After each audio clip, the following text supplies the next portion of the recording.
Welcome to Sports Management Podcast, where you will hear interesting sports management professionals share their stories, experiences, and passion for the sports management industry. I am your host, Marcus Philipsson. Today's guest is Mikko Manner, the head coach of the Swedish hockey team Brynäs and assistant coach for the Finnish National Ice Hockey Team.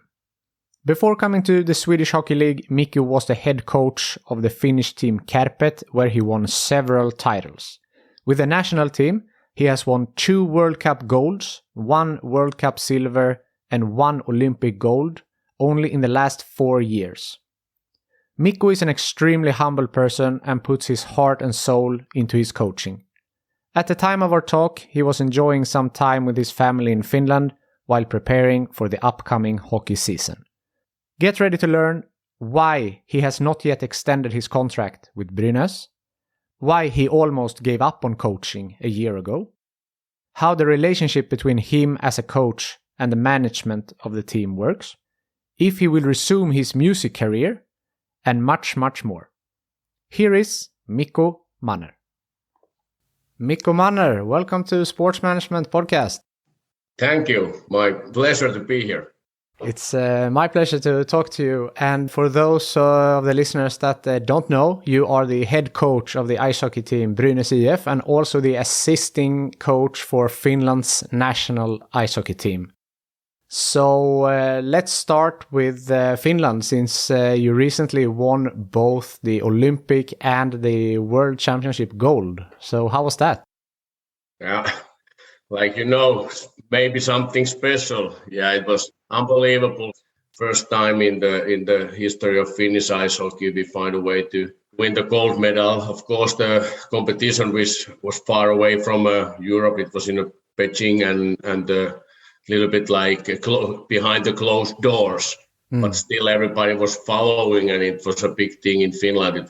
I think it was like 6 o'clock in the Sunday morning when the final game started, and when we won it, it was about 9 o'clock, and people get crazy all over the Finland, so they love to go out there and have a party. So it was something special for the humans also after the long pandemic break. So it was special, and then of course after that, I think we didn't have so much pressure to go to play those home championships in front of the new arena. Front of the people in Tampere, and right away from the first game you could see that it was something special going on in the Finnish fans. Maybe because 2019 we won in the Bratislava, and after that you couldn't play in front of your fans, and they were like waiting for the national team to you can support them. So it was a lot of Finnish jerseys, and the atmosphere was something you are not used to have in Finland. You may be used to having in away tournaments. So we didn't have so much pressure because of that gold medal in Olympics, and last 2 world champions we managed to be in the finals. So we just start to play and start to act like normally. Like I could feel it in my head that somebody was asking that, do you have a pressure to go to home games? I said no, I can feel that we can just enjoy the moment, and of course we know that it's hard to win, so maybe that helps us a little bit to find a way to be at the best when the game was on. Of course. And as you mentioned there, you won the World Championship gold in 2019. You took the silver medal in 2021. And now latest you took both Olympic gold and World Championship gold. So what do you think is the reason for Finland, as such a small country, to be so successful in the last few years? If I think about history, I think we have been losing enough to find a way to win. Many times if you want something, everybody wants something badly, and then we were the nation who was fell down in the last minutes. But if you keep going and keep trying, your players get, they get mentally stronger. We get the players to the NHL, and then the history starts going. Then somebody the first ones to win. We need a Swedish coach, Kurre Lindström, to help us win in 95. So that was the first step after those many failures. After that, we were also many times in finals, but we couldn't win. 2011 was the next time. And now I can feel it like that the Finnish mentality has been changing, that you're not afraid to lose. You're more like, if we stick in our game, we have an opportunity to win. Maybe old days it was a little bit that you were a little bit afraid of win when we were ahead of the game, or when you start feeling your own expectations and people's expectation in your head. So maybe you couldn't, enjoy those moments. So that was the history thing. And now last games where I have been with, having an honor to be in Jukka Jalonen's team, I think the biggest things are the values. Values about how we go through. We have become like a family. We have a lot of players who've been like now in that age that they are not anymore, young kids who just go on and play hockey. They have been like, they can behave like adults. They can support each other. They respect each other. I can, as an assistant coach, I can feel like what I do, everybody values my job, and I can feel myself important, and still I can feel that I can be who I am. I don't have to go behind anything and try to act like that this is the model of hockey coach or something. You can be just who you are. I'm quite open guy, so I can open my mouth and have fun there. And then when the time is on, our slogan is like in Finnish language, in English straight. If you translate, it's like when the time is on. So it means that when we have practice or meeting, then we are like focused. Another way, we are like, just enjoying life like normal humans. So maybe those values have been now building up the chemistry that we feel like that we are family, and then we can be, like really strong together. Yeah, I understand. So from a leadership perspective, I think it's interesting because in Brynäs, you are the head coach, and in the national team, you are the assisting coach. So how does your leadership change in any way when you are assisting versus being the head coach? Actually not. Actually, it's quite a perfect combination for me.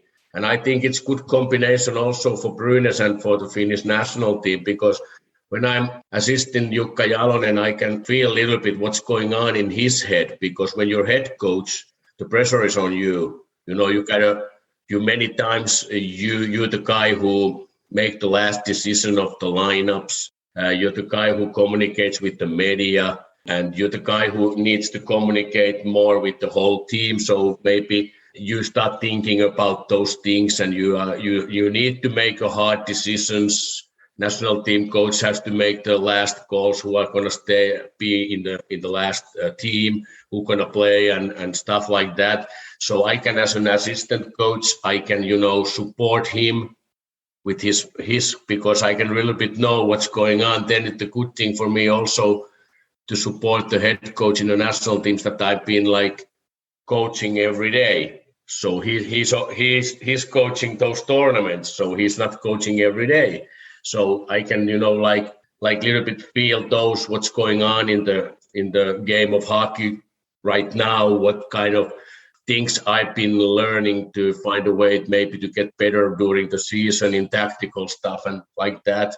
And then when I go to Brynäs, I have chance all the time to learn from the best players, to learn from the really good coaches, to see the international game and become a better head coach as a leader, to try to learn from Jukka Jalonen's charismatic way, how he communicates the team and how he can, have a message after some failures and stuff like that. So I try to become a better version of myself as a head coach, to live with those expectations. So I think it's perfect combination. Mm. On an earlier episode on this podcast, I have been talking to Josef Boumedienne, who was highly involved in you being hired to Brynäs. First of all, what is your relationship to Josef? I was 8 years in Oulun Kärpät, and Josef has been playing there, and he was a really good friend of many Kärpät, our doctor, and many players. And in the first years, I think he was some way also a little bit scouting for the Kärpät, like 2013 to 15. But mainly I became to know him during my friends over there, and he was everybody respect him, and he was a good player, and everybody liked his personality. So you could find a way right away that he's like a good guy, and it's nice to be around good guys. So maybe that was our relationship before the Brynäs, and then when the season was over for Brynäs and for Kärpät, and they knew that I'm not going to stay there. So maybe it was our doctor who was Josef's friend. Maybe they talk about that Mikko maybe can be an opportunity for Brynäs, and then he contacted me. Okay, so I actually reached out to him before this and asked if he had any questions for you. Okay. So one question that he asked was, how do you balance being an inclusive and empathetic leader with also being really tough and demanding? And he said that most people don't know that about you, that you are really tough and demanding with your team. I think the demanding thing comes from being a competitive nature.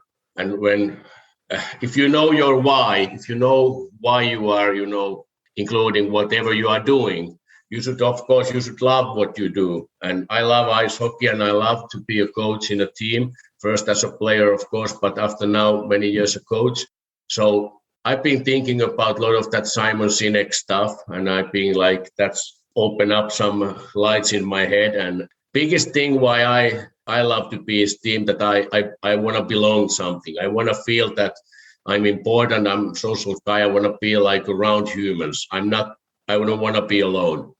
So that's the first thing why it's so nice to stay being a part of the group. So I as a coach, I still want to feel like being one of the guys in the locker room, and use a lot of communicate and humor and stuff like that.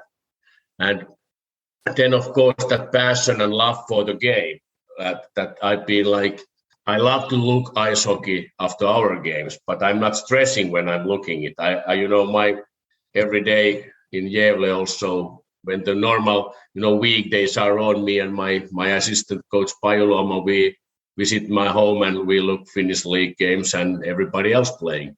That's stress. Without stress, it's my passion. So it's my love of the game, and then comes that competitive nature. So you always want to win.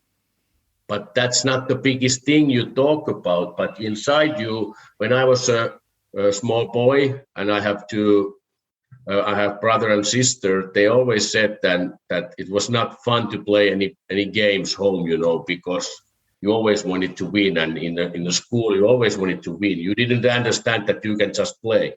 So I didn't, when I've been thinking about it, I think those are my biggest reasons why I want to be in a team. I want to be in a competitive world. So how can I be empathic? Empathic comes with that belonging, and because of my mother was really empathic, and she learned for me always that you need to be good for the other people. And I always believe good in everybody. I didn't understand the coaches who think that somebody comes to practice and doesn't want to succeed, and then they punish us in a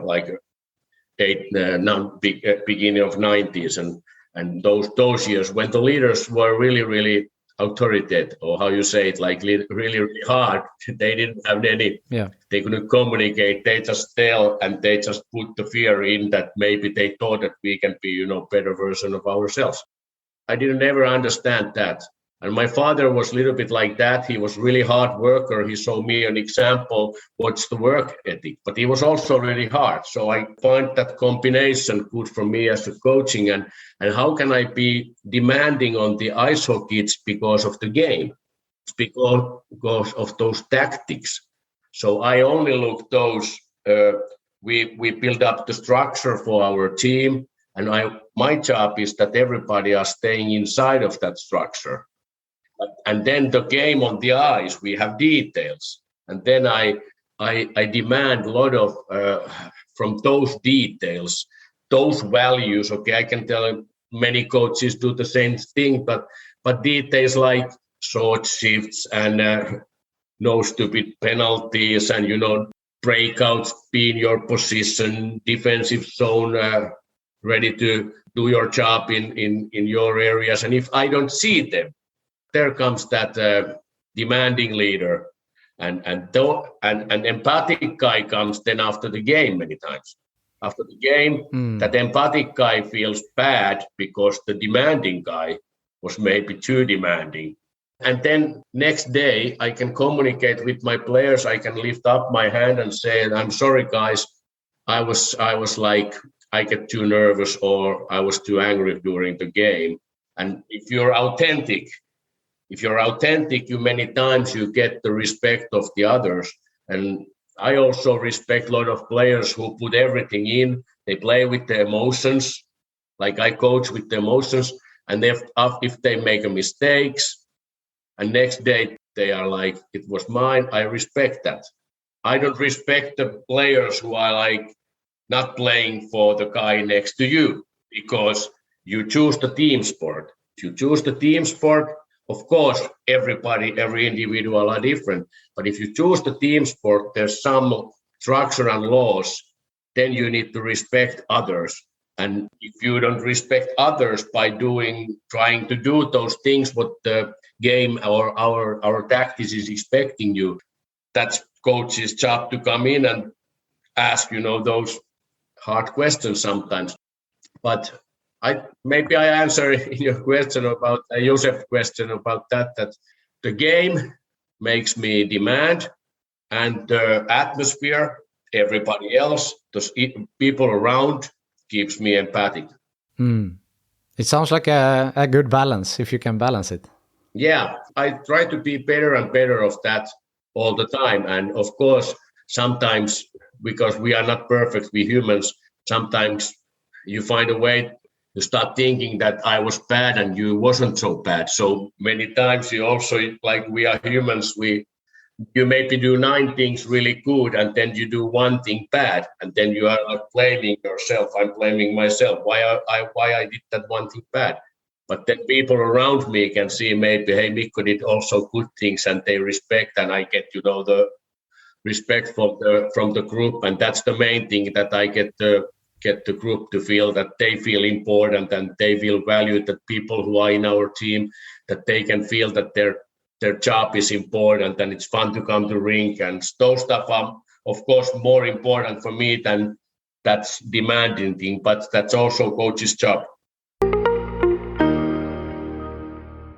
This episode is sponsored by InSport Education, the online business school for sport.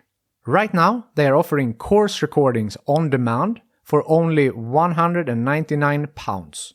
Private equity in sport, sustainability in sport, or governance in women's sport, take your pick. As always, you get 10% off all courses with the code SPORTSMANAGEMENTPODCAST10. Click the link in the description below to see the complete course list. I've gotten a couple of questions also through Twitter, so we'll run through those, and then I have a couple of more myself afterwards. The first one is from Marcus T. How much do you have to say against Alsen and Gram about new recruits and how to build a team? We are doing everything together, so I don't have to, we are a good team, and Johan and Erika are doing good job in their positions. And me and the other coaches, especially my assistant, the Finnish guy, Pajuluoma, we are a lot of communicating with and thinking about also the player match, what we should, try to find. And of course, we coaches want a lot of players in, but then also comes in that economic stuff that you need to find a good balance. But we are doing things together, and they respect us, we respect them.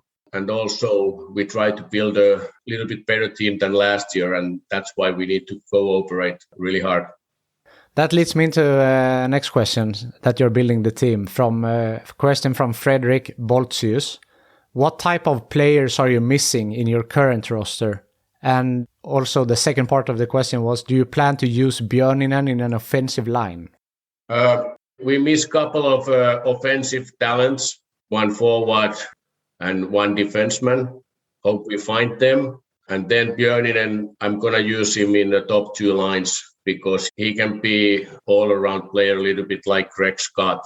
Both guys can play power play and PK and be strong in the face-offs and be strong in front of the net.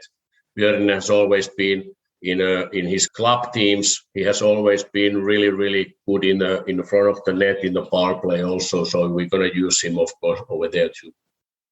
So are there any players, you said you're looking for offensive talents. Are there any names that you're looking in particular or something that is close to signing? It's hard to be a coach when you have so much rules going on in hockey world. So I cannot name any names, but of course we have a couple of guys we've been, we are ready to act if the rules give us an opportunity. And now the rules are a lot of rules with European hockey has to do with the NHL hockey because there is those deadlines in the end of the July and stuff like that. So we look after a couple of guys. We need to wait, be based on what's happening with them. Are they gonna stay or go to the NHL, or are they gonna be available for the European teams? And if they are, then we are ready to try to get them in the Brynäs. Considering the Russia's war on Ukraine, are there players potentially from KHL that could be potential players? Yeah, of course, because many imports are not going back there. So now you can see the European hockey world has changed.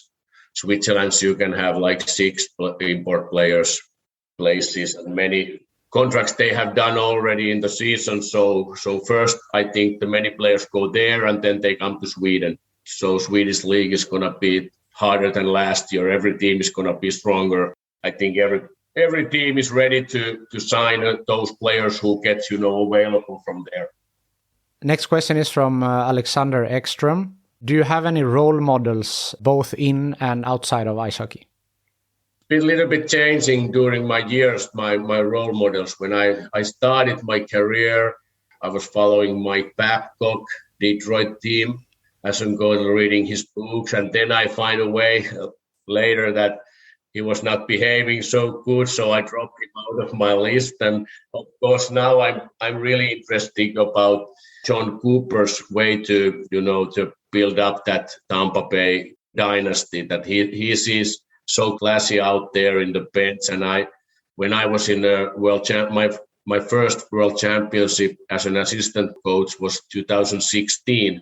We were playing semifinals in Köln against Sweden. We lost them, and before that it was Canada against Russia, and I think he was the Canadian coach, and we were in about the locker rooms were like next to each other, and he was really good guy already there. He could respect us.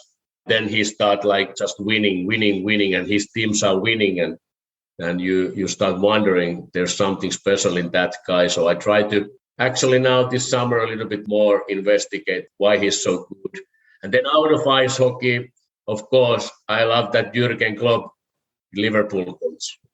I have been reading a couple of books and looking his biography video, film they've been made. So probably right now, the Tampa Bay, of course, Jukka Jalonen is a big role model for me from Finnish hockey. So if I mention those Jukka Jalonen and John Cooper from ice hockey right now, and then Jürgen Klopp from football. So maybe there is a good guys to follow. Definitely. Do you think there is any knowledge that you could take from football coaching could be implemented into ice hockey? Yeah, I'm so interested about trying to find out that tactics that there's 10, 11, okay, I can take 10 players on the field and they need to, play good together. So it's a little bit like 2 ice hockey teams, and they are building the small areas tactics during the big field. So there's a lot of things I've been trying to learn from the football, those counter attacks, that counter pressing, what was Klopp's key point in Dortmund before he came to Liverpool, and trying to find that logic that if you offense good and you lose the ball next. In football, they say many times next 7 seconds they try to create 3 against 1, pressure back the ball and stuff like that. I try to learn to get to the ice hockey also, and of course that leadership there's so many great documents being done in Amazon Prime videos. There have been maybe looking 15, all the possible that you can hear what they are talking and how they are communicating with the team. And you just try to learn to, if there's something that you maybe can use in your coaching too, and try to help your team. That's interesting. Last Twitter question from Vino Biffen. You still haven't extended your contract longer than the next season. Is that something that you would like? And if so, would your family move with you to Sweden? Yeah, that's a good question. And I think the biggest thing is this family thing, because we were eight years in Oulu, and then we come back to Vaasa, where we are all from. And my children went to to 7th grade, so they are 14, 15 years old. They find a good school here close where we are living. So it's not so easy to bring them to the new country and again change their friendhood, and because as a father you just want to feel that they are in a good education, that they can feel them safe, and then you can maybe focus more in a peace of mind in your ice hockey coaching. So I don't know if I'm gonna bring them there, and that's the biggest reason right now that why I haven't extended my contract. And also I've been many times a little bit coached like that I need to first I don't want to be in place too long if I cannot help the team. So I need to first witness to myself that I can help the team. And it was easy to start last year because Brynäs had so much difficulties before my time. But now, can I help the team? Can I be a better coach? Can I help the team to take the next step? That it's going to be important personally for me, that I don't want to be a coach who makes a 3 years contract and then he's good in 1 year. And then you need to get rid of him in the second, and he's not going to be the best version of himself. So I need to, find that also, that confidence also, that I can help the Brynäs, because that's so big and important for the people in Gävle, and I don't want to betray them. That's so interesting. I haven't heard that reason before from a coach. I mean, if you take in Frölunda, Roger Rönnberg, he signed, multiple years at a time. The same with Sam Hallam did before. You sign at least like 3 years, but you say that that's not interesting to you. You want to do shorter contracts to prove for yourself that you can still help the team. Yeah, when I became a head coach in Kärpät, I did that kind of contract, 1+2. So first year in New Year, both parts, me and the club, can say it off that it's only 1 year. They could give me right away 2 years, but I didn't take, because I wanted to witness to myself also that I'm worth of it. I see. Because you need to enjoy that coaching when you come to the rink, and you need to have some confidence also that you can help the team, because there's maybe that empathic side for me is there, that I need to have a feeling that the team is taking steps with my job. If it's not, many teams are problem with the coaches, because then the coaches maybe don't get better. But we are different. It's so individual. This is so individual. This somebody wants to do 4 years right away, can give the family right away over there, and somebody not. So I respect everybody's decisions. But that's maybe the biggest reason that I have not, extended my contract. It's nothing bad to say about Brynäs or Gävle. It's opposite. It's a great place, big honor to be over there, and that's why I wait so much to that next season. It's gonna already start, because we're gonna have fun, and we're gonna have a little bit stronger team, and it's gonna be good to come back. Has Brynäs expressed interest in extending your contract? Yeah, we communicated last year, end of the season. We communicate with Alsen a few times, and Hook, and they've been showing a lot of love for me. So I really respect their leadership for me, and how they talk good about me, and like every fan also. Moving on from the Twitter questions, I read recently that you said that about 2 years ago you almost quit coaching, and that working with Jukka Jalonen saved you in a way. Could you talk a little bit about that? Yeah, it was before it was like 1 year ago. It was like I would not stop it like all. I would just have a break from the head coaching. Okay.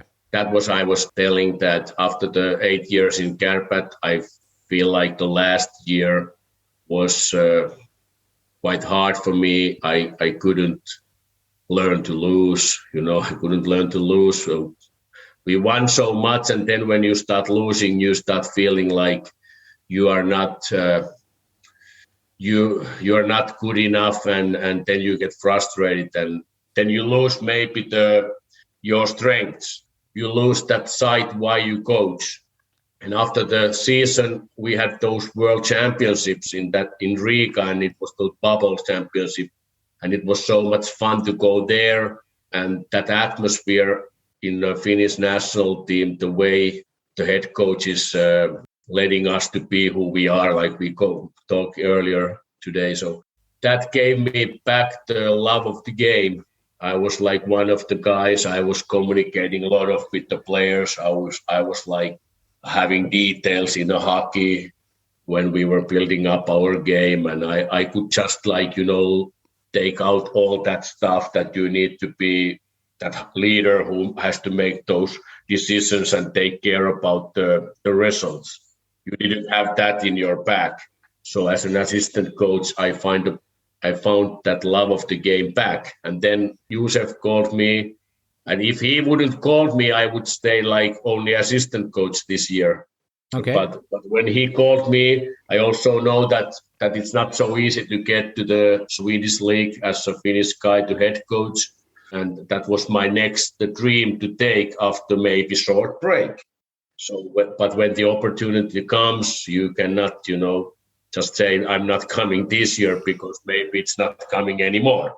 So in this work or in a hockey coach's career, you need to, many times just live in the moment. And that was the moment to take the head coach job in because it was available. And of course, last year also a couple of times I was a little bit feeling that same anxiety or frustration. Then Håkanen found me a really, really good sport psychologist or mentor, how you say it. Okay. This guy, and he started helping me, and he's a great man, and he has been giving me so much wise words in my head. So it has been privilege to work with him, and it's fun to see him soon again when I come to visit Gävle. That's very interesting, and also for the listeners to know like the amount of pressure that is on the head coach to win. And in Brynäs' case, that they were almost relegated the previous year, and it's such an old traditional club that has been forever and has so many goals. And you have mentioned that also sometimes that you would not like to be the coach that relegates them. And is that also, adding to the pressure that you have on yourself? I don't actually have that pressure at all. Like I don't have maybe it was just to throw something out of your mouth in that moment. But I don't have that pressure. I'm not like afraid of losing a hockey game. Maybe the pressure comes from the not having a feeling that you are word of the team, because your job is to help the team, the humans who are like part of maybe the not just players, the materials, the people who selling tickets and getting sponsors. You are responsible for them. And if you're not able to help your team to win the games, you start a little bit thinking about that you're not enough for this job. And that's maybe the thing who gets me the most pressure, or not the pressure. It's maybe more like little bit frustration, and you start feeling a little bit lonely, and you start thinking too much about what the other people are thinking when you have to make hard decisions about ice time, you maybe need to, and then you start thinking about how this guy is gonna feel in his head when I don't give him ice time, and you start being a little bit over empathic, and that maybe put some pressure for you. But not that I don't never get pressure about that. Like I love the challenges, and I think it was easy to come to Brynäs because they have been having those problems before me. I see. Season starts in end of August or September around? Yeah, the league starts in middle of September, but always the teams first practice together is 1st of August. So what's your summer plans? What are you doing now up until season starts? Actually, now it was after that World Championship, we had like a couple of parties with the Finnish. We had an honor to visiting our president last week, and now I just like recovering. I'm just like sleeping long, and starting to educate me with listening to the some webinars from NHL coaches and stuff like that. Like start to recover. Eat a lot of candies. I don't need candies. I always start to strike for me 1st of August, and then I don't need any candies, any ice cream, any dessert. Why is that? That's my like mentality game. So during the season, and then when the last game is out. So now the last game was that final game in championships. So after that, now I can in June and July I can eat ice cream and candies, and now I feel like that maybe it's a little bit like mass period for me now. Then I start getting good shape again when I come back. So I'm mentally now like just lying in the bed, laying in your sofa, looking all kind of Netflix or whatever series are coming. Then go a little bit bicycle, but not like practice hard or like I don't know. Maybe it's some. Maybe we humans also need to that kind of time that we are just not doing anything. And I'm in that period right now. Sounds good. We're approaching the end of the interview here. Is there something that I haven't asked you that you want to mention? Maybe the biggest thing what I always try to build is the dream when we go to the rink, that I have always the dream. We cannot calculate it anyhow, but I have always the dream that every human being has good to be over there. That's the biggest dream.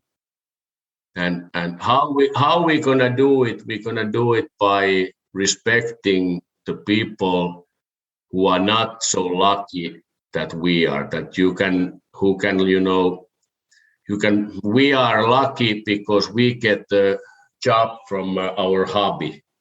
So if you love something, what you do, like I love ice hockey, so I have like never been working.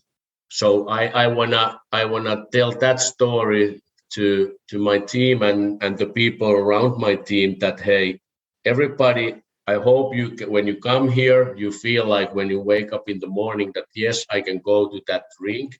But when we are here, when we do our job as good as possible with the details, what it takes to be a successful player or coach or material or whatever is your responsibility in the team, role in the team.